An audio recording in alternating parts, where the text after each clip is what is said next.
This is my current workspace setup and what I'll be working on remodeling in today's video. I do all my work from home, which usually includes a lot of video editing and content creation in general, so I'm at the desk a lot of the time.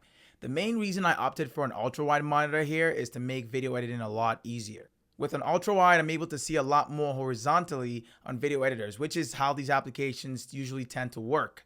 It's also perfect for multitasking, like running multiple applications all at once, which I tend to do a lot. In the video, I'll be changing a few things at the desk and relocating it for a much better use of the space in the room. Out of all the new additions, switching from a 40-inch to a 49-inch super ultra wide is probably going to be the biggest. I've gone through a few monitors including different sized ultra wides in the past, and right now what I've got there is a 40-inch ultra wide monitor with a 5K resolution and 72 Hz maximum refresh rate.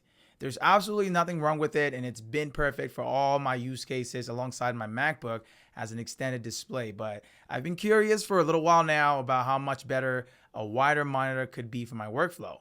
I recently came across an interesting monitor from LG with a 49-inch 5K display and up to 144 Hz of maximum refresh rate. Honestly, that refresh rate was the biggest thing that caught my attention. I decided to give the monitor a try to see if a super ultra wide or even a higher refresh rate could be better for my workflow. Coincidentally, I was also planning on doing some workspace remodeling, so here's how it all went down. The first thing I did was take apart the old setup, of course, clean out the desk, and then get it ready for the first new addition.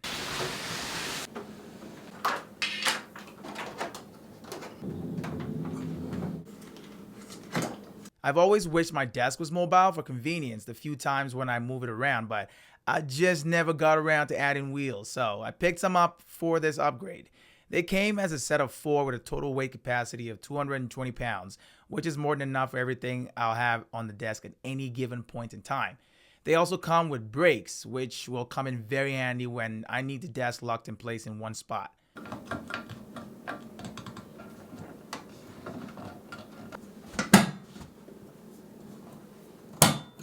Once I got all the wheels on, I moved the desk to the adjacent wall, which was the main reason I added the slats as an accent wall when I first set up the room as my office about a year ago. With the desk now up against the slat wall, I put the large plants on the far left and the Alex drawer on the far right so I could nicely use up the space around the desk.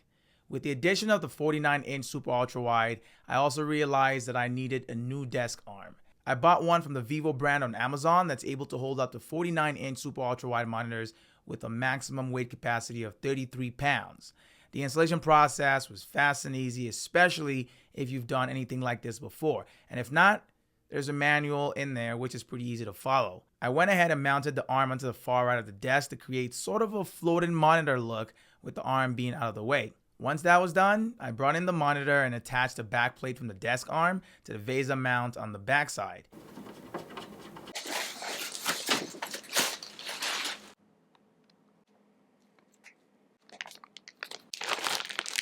At this point, all that was left was to mount the monitor to the desk arm using the simple latch on the arms to connect the monitor to it.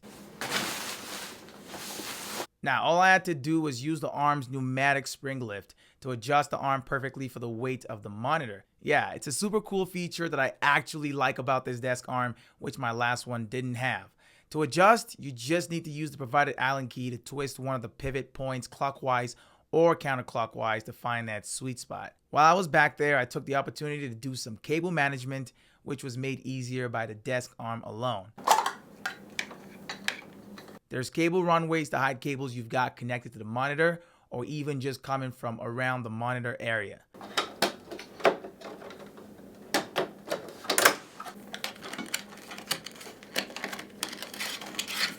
The next thing I brought in was my USB-C hub, and this pretty much connects everything at the desk together. This one has a 10G Ethernet port, which is a must-have for my workflow. I made sure to set that up around now to make sure that all cables were hidden before I pushed the table back in place and started adding other things. After that, I added all my other accessories with cables to make sure they're all properly routed to be hidden as well.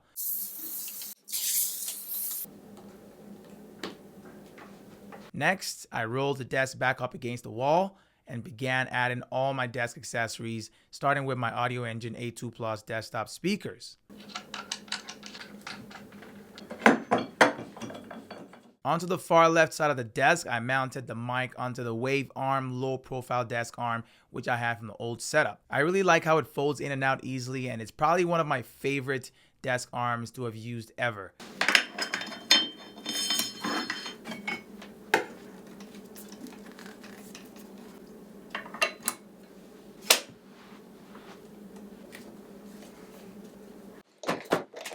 The desk shelf was the next addition, and what I had before was a Grovemade desk shelf, which had served me so well for about a year now. But the guys over at Grovemade reached out to me to try out some of their gear, and I found the perfect opportunity to create a hybrid desk shelf, which I've always wanted. They sent over the white desk shelf, which I picked out to make sure the desk stood out better against that dark slat wall. Personally, I didn't like the goldish legs the white shelf came with, so I kept the black ones from my old shelf and just combined it with the new white top to create my new masterpiece, and I absolutely love it. I placed a new shelf underneath the monitor, and that again was great for hiding away loose cables, add in a second layer to the desk, and even add in storage.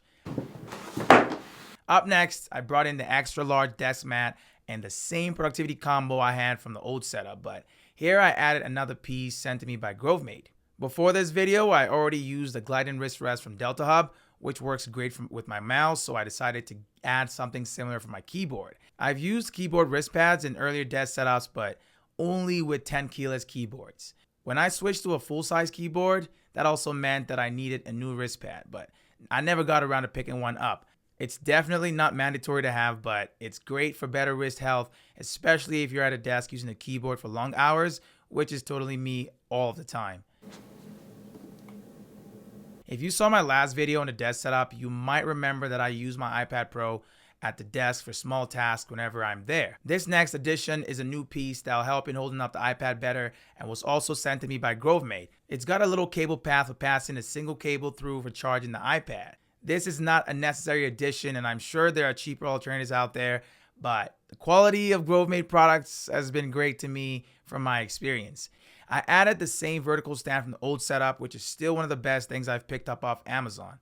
It's super minimal and complements the aesthetic of the entire space. Underneath the desk, I added my little black step can from the old setup as well, and at this point, the last thing to do was power up the desk setup.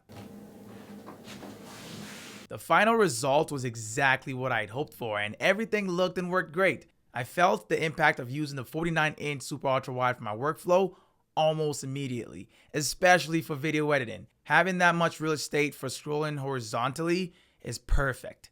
Personally, I think these kinds of monitors are best used for productivity or office work as opposed to gaming, but the monitor also has FreeSync and G-Sync compatibility with a high 144Hz refresh rate. That means it'll probably be great for anyone looking for a hybrid ultra-wide monitor for both work and gaming.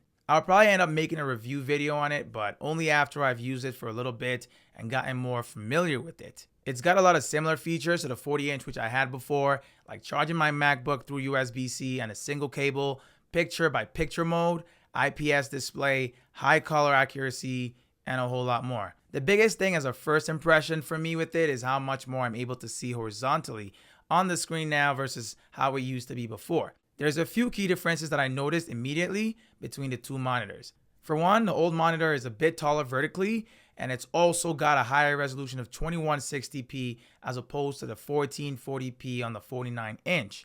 This means the 40-inch is closer to having 4K monitors side by side, while the 49-inch is similar to having 1440p monitors side by side. So far, I'm not bothered by the resolution on the 49-inch, so let's see if that changes after using it for a little bit here. At the end of it all, I'm definitely loving the new look of the desk and all the new additions to the space as well. The new desk shelf especially looks great and almost like it's attached to the desk or even came as a part of it. The black and white mixed with walnut and green's aesthetic is the exact look I wanted, and I think it looks great. Let me know down in the comment section what y'all think.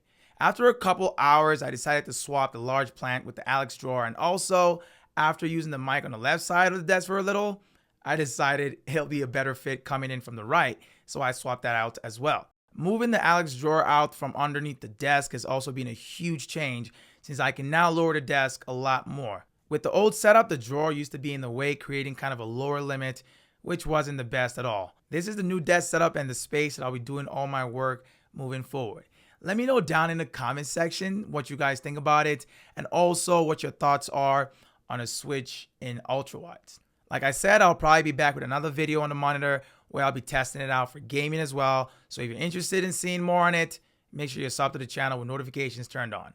Anyway, that's it for me on this one. Everything mentioned and used in the video will be linked down in the description box below, so make sure to use those. Thanks for making it to this point of the video if you did, and I'll catch you next time. It's Tomi, and I'm out, y'all.